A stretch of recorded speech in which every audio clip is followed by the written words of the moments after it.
welcome to Baking with Miss Berry. Today we are going to make carrot bread. So carrot bread is really delicious and I hope you like it.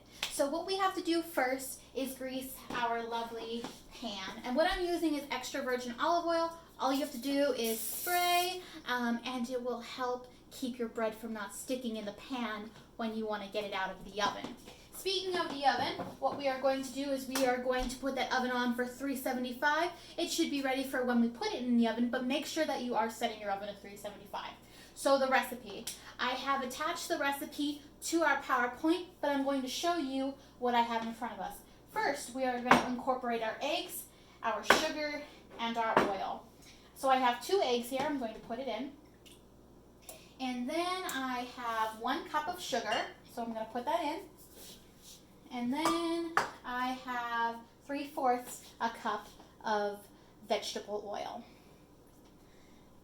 And a funny thing about this recipe is it called for salad oil, and I did not have any clue what it was, but my grandmother had to tell me it was vegetable oil. So what you're going to do is you're going to cream it up, and you want to do this first so that you're incorporating the eggs, the sugar, and the oil before you start adding all your other ingredients. And it should look like so.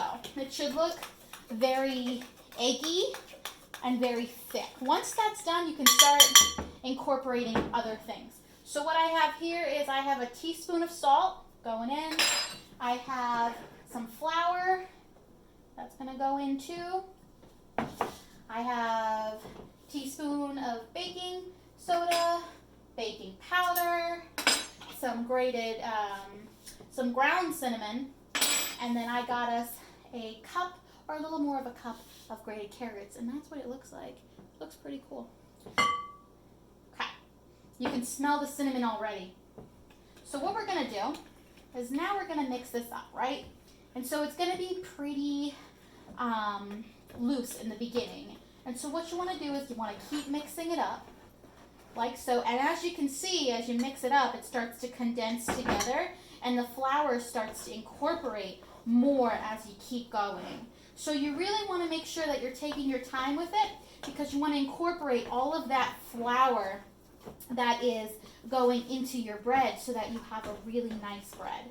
And so you just keep mixing it and your final product should look like this. So now what we're going to do, as we have our mixture, we're going to put it in our lovely greased pan that we just greased before. So what I'm going to do, I'm going to take my pan, take my bowl. We are going to start to scoop. I like the scoop method because it is not as messy, right? You wait, you scoop, and it does take a little bit, right? So it helps when we do this. And now, once I get this all in our pan, I'm going to put it in the oven for 375, and we will have a lovely carrot bread for 55 minutes. Thanks, and I hope y'all enjoy your carrot bread.